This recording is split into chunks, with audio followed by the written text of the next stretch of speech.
Le 80e anniversaire du tout-puissant Mazembe, club du président Katumbi, la prestigieuse délégation invite. Parce qu'à partir de maintenant, M. Katumbi est convoqué pour faire partie de l'équipe de la FIFA avec le numéro 10.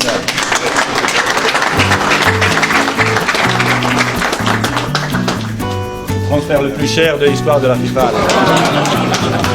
Il devait se vanter d'être devenu la capitale mondiale du sport au roi. Qui l'eût jamais cru? Et parce qu'il s'agissait avant tout de célébrer qu'il fut l'auteur du deuxième but de son équipe sur un caviar de l'immortel Eto'o, après un premier but du champion du monde français, Youri Djorkaeff.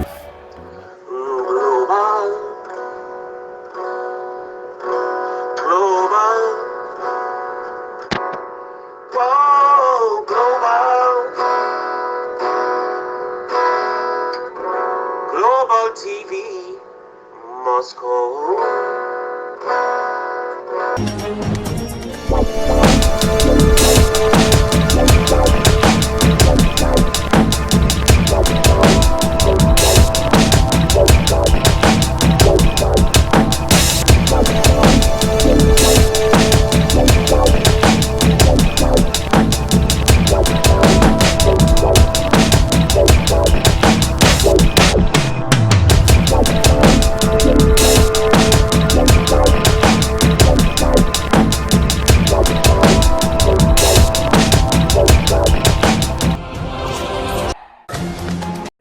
Bonjour, bonsoir, ça dépend de l'heure à laquelle vous allez suivre cette émission. Nous émettons à Moscou, la capitale de la Russie. C'est bel et bien moi, votre présentateur Trésor Kachina. Donc, je présente la émission na chaîne Oyo Global Télévision Moscou. Donc, si vous avez liboso, okolanda émission Oyo, vidéo Oyo, en tout cas, s'abonner massivement pour le soutien. Il y a chaîne Oyo. Donc voilà tout ce bino merci et puis na sengi merci na abonné nyon surtout Oyo baza awa na Global Télévision Moscou. Donc voilà, sans plus tarder pour nous kota na kotangela bino quelques sommaires ma solo Oyo toye nango lelo ya ko solo la ma solo ya anniversaire ya TP Mazembe ou akokisi 80 ans. Donc depuis ba créer TP Mazembe et kokisaki 80 ans mukolo eleki. Donc milulu elekaki kuna na Lubumbashi tomonaki na ba photo. Je pense que lelo déjà toroye la bino na ba photo na ba vidéo ndenge milulu elekaki na Lubumbashi. Il y avait le président de la FIFA Oyaki wana et puis na ba légende footballeur oyo ba beta ba bale bazalaki pe na délégation wana ba ki ko tchande ko na biso Moïse Katumbi pour na makambo etali football. Et puis Moïse alakisaki bango ba centre oyo yepe azanango bino moko bokomo na ndenge président FIFA amekaki ko commenter que en tout cas donc il y a pas match, il y a pas photo parce que ba ja topé ba qualité ya ba centre wana. Donc okoki ko envier kutu ba centre ya pototé. Donc coup de chapeau na président ya TP Mazembe Moïse Katumbi chapeau et tout ça na posa ya ba dirigeant boye pour na ba club na biso congolais. En tout cas tout monde quand même que évolution ya football congolaise il faut y matamettre au senga pe ba système on il faut bo tchaka nango pe ba club mususu neti ba lupopo ba club mususu a mike ba mekape ko matana niveau Mazembe parce que Mazembe donc ça déjà il a fait 5 titres déjà il y a Ligue des Champions. Donc tokolak sabino pe sous match na ye ba betaki TP Mazembe na Zamalek. Donc tokolak sabino pe en image ndenge TP Mazembe a gagné qui Zamalek 3-0. Donc 3 passes décisives. Il y a Nekonabiso ou Azongi de retour avec force. Donc Patou Kabango Mulota. Donc jeune wana il fallait que razonga tout monde sous featuring yé. Donc duel wana et sous donc ils a somme. Donc to sepeli makasi parce que to yebi ceux qui Patou Kabango azawana na trésor pour tout. En tout cas, tout ça vraiment yako CP là. Donc voilà. Avant na bandaka ne na sarabino pour na kota na image. Donc tout ça la rawana toujours pour na pesaka ba merci na batu oyo nyonso tu ba soutenaka émission na biso Global Télévision Moscou na pesi bongo mbote na Ali le Profa Kanyemba en direct de South Africa ba big salam na yo ba merveille puis na Alvin de Moscou ba merveille na yo Jide Baba Mbatambuta ba merveille na yo Emani Kaniki ba merveille na yo Marcel Kachina merveille pourquoi pas à Christine au 5 pilote automatique depuis les États-Unis ba big salam et puis ba merveille na famille Mobimba donc voilà donc quand on est au Sarabino biso to ça on a plus pour na panzara nteke to ya ka mingi pour na ce qui actualité vraiment ezali donc voilà na habité na régie balancer biso parce que les autres sur la mingi en image donc to panzara nteke mingi en image pour ma solo eza ya koloba mingi te eza ka TV eza radio te donc voilà donc na habité la régie balancer les biso image wana ya ndenge d'abord masole bandaki puis tokoyela bino image ya suka ndenge président FIFA amekaki ko sembola moi ko maniola par rapport à activité ya TP Mazembe na Lubumbashi. Regardons ça et puis tozonga na plateau poto panza son teki na biso. Regardons.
C'est une soirée de célébration, une soirée de fête.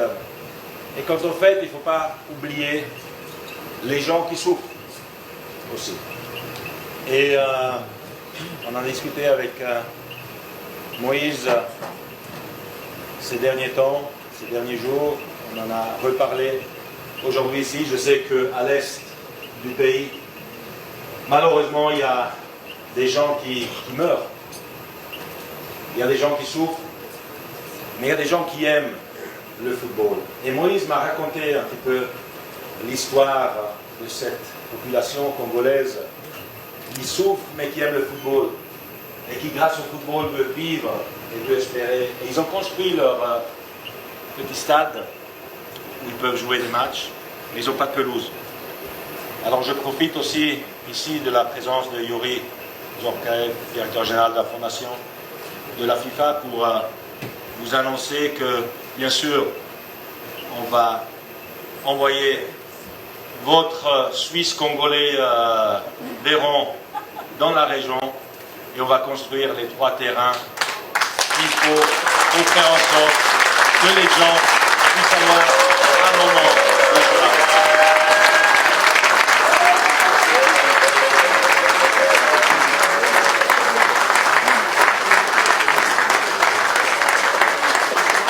Il faut applaudir Moïse.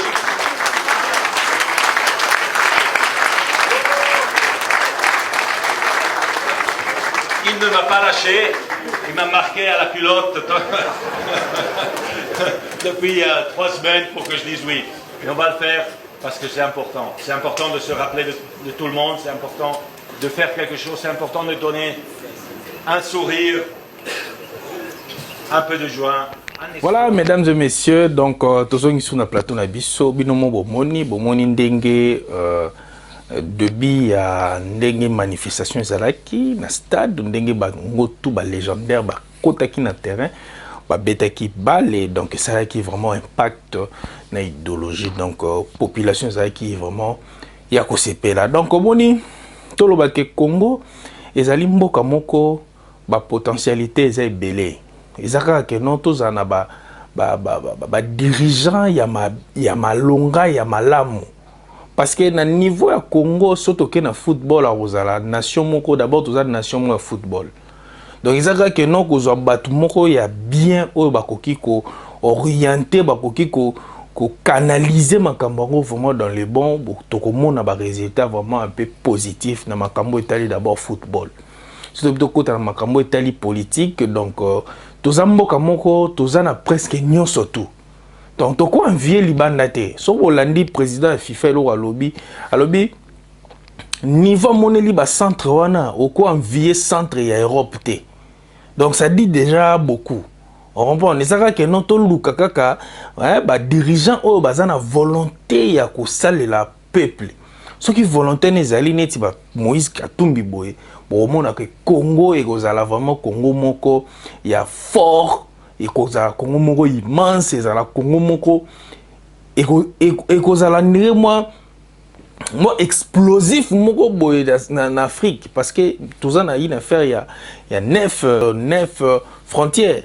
So yeb sanga sko na niveau Congo bongo so makambo football et vandi ma bien que nos joueurs bazo foot bien. Yo kansi ba pays wana nyonso to za pembeni Afrique na nous vraiment et vandissima structure makambo tali vie sociale vraiment te. Ozo mona so sko Congo vie sociale et vandi makambo vandi calme oko aider ba pays. Donc eko eza cerveau moko eko aider ba pays nyonso to eza aux alentours ya République démocratique du Congo. Donc ya obinu mo bomoni quand même que pays zo senga bato bazana vision moko un peu vraiment ya musika moni neti ba vision ya boye ezelo ko moko vraiment ya mutu ya vraiment makasi. Donc obinu mo bomoni ndenge président FIFA azana estime pona mboka na biso azana estime pona Moïse Katumbi parce que aza un homme moko ba respecta ka vraiment makasi surtout na makambo tali football en tout cas et puis aza populaire na Lubumbashi na niveau moko ya ko sakanate. Donc voilà wana ezalaki moi tomekaki ko épingler mo muke makambo etali manifestation donc ndenge elekaki kuna mais to senga na régia balancele biso match ya muke moi minutage moi muke ya Zamalek contre TP Mazembe to sabino que Zamalek na TP Mazembe bango mibale na TP Mazembe bana 5 titres donc tout le monde a déjà que non évolution ndenge Mazembe zo kende 6e titre na bientôt là on 6e titre na ya Champions League donc to la tala pesu suba exploit oyo partout ka bango mulota 3 passes décisives oyo ndeko na biso muleka makaki a doublaki et puis na oyo moko trésor pour tout mabile diable donc les nzulukable nga benga bongo makambo salaki wana ezalaki lo moko ya ko sepela ya ko sakanate donc total yango et puis tozonga to meka ko boucler émission ya biso ya lelo avec impact na idéologie. Merci beaucoup, on regarde ça. Paid off immediately, easily picked off. Kevin Zatu out to the substitute. Kabanga, and it's the opener as TP Mazembe finally break Zamalek's resistance. Delight in the stands, and it's a brilliant goal. Seems to have fired up Zamalek. Lovely ball out onto the flank. Cuts in, elects to go back onto the right foot, swings it in. It's fallen kindly here for the substitute Kabangu. Looks up for the cutback. First touch, second touch, and the third is in. Well, he struggled to find his shooting boots in the first half. It may have not had the power, but it certainly had the precision. But need to get on top here, but it's over the back. Swung in. Oh, it's come to in the CAF Champions League in Kabangu. Egyptian Cup victory. But now Malembe get their third, and it's once again the combination. And now, si on peut observer une minute de silence pour nos frères et sœurs qui sont tués chaque jour.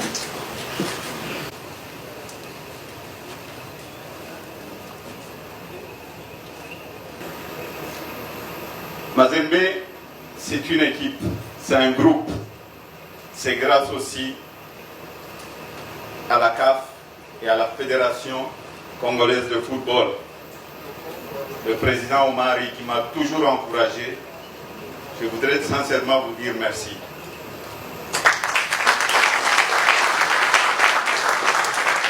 Merci aussi à mon grand frère qui est là, le grand frère Georges Forest. C'est grâce à lui que l'équipe, pendant mon exil, a pu tenir.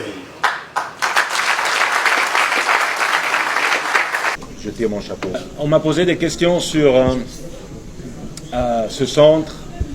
Les commentaires à chaud, c'est magnifique, c'est exceptionnel. Ça n'a rien à envier aux meilleurs centres, aux meilleures académies, aux meilleurs centres techniques européens.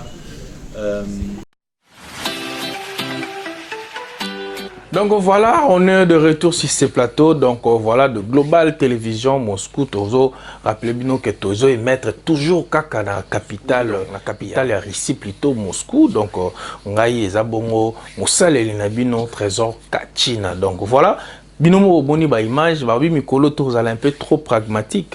Donc par rapport il y a ba information na biso toye to lukatoza na ba élément pour épais sabino quand même moi hein. Que tout le monde est là pour nga la ligne arrière mon bon aussi na yé na info na actualité na ngana zana ba élément hein ba matériel ba élément pour ça là vraiment tokos quoi. Donc voilà, merci beaucoup. Émission na biso to komi déjà ko chité vers la fin. Donc on a évité émission na biso komi nango nasuka to pesi bongo merci na batunyo surtout oyo baza toujours wana pour na ko soutenir biso. Donc équipe Mobimba. Donc il y a Global Télévision Moscou, donc Pessibino d'abord Bozara toujours nanga, hein, donc namoni caméraman, donc régisseur Marmigno surtout Pessibino basalam côté Bozali, sans oublier jamais Tokenda kosenga merci bongo na bana membre donc Iboma Karim Mokonzi yemoko Karine Mokonzi Topesio basalam côté Bozali. Tozaka soutien donc tozo soutenir kaka yo kaka ndenge tolobaka. Donc voilà. Voilà, tokomi na suka ya émission na biso. Donc analyse à l'élo, tout ça qui plus côté football, bah exploit oyo. TP Mazembe, TP RDC ezo sala toujours na secteur ya sport oyo ba bengi football. Donc voilà, binomo monaki ndenge président ya FIFA a pesaki ba éloge na Moïse Katumbi, binomo monaki en image. Donc Dengue et les cas qui fait wana tout bazaki wana bazaki vraiment ya ko sepela. Donc voilà, donc message au biso to akinango vraiment ya ko pesa lelo ya wana biso Global Télévision Moscou tout ça la promotion il y a artiste tout ça la promotion il y a athlète donc athlète nyo surtout sportif nyo surtout tout ça la promo nabino awa donc aizaneti vitrine ya ba sportif nyo surtout. Donc voilà, et puis pourquoi pas peut le bela rapé moi divers topé théâtre quoi que donc on a ndenge moi bongo to le bela rapé mais tout ça plus au centre ya ba fait pour les allées actualité nyo surtout les kaka na mboka na biso. Donc voilà, merci beaucoup to tikala toujours connecté na Global Télévision Moscou où les alliés chaîne nabino pour s'abonner massivement. Merci, on se retrouve prochainement. À très bientôt.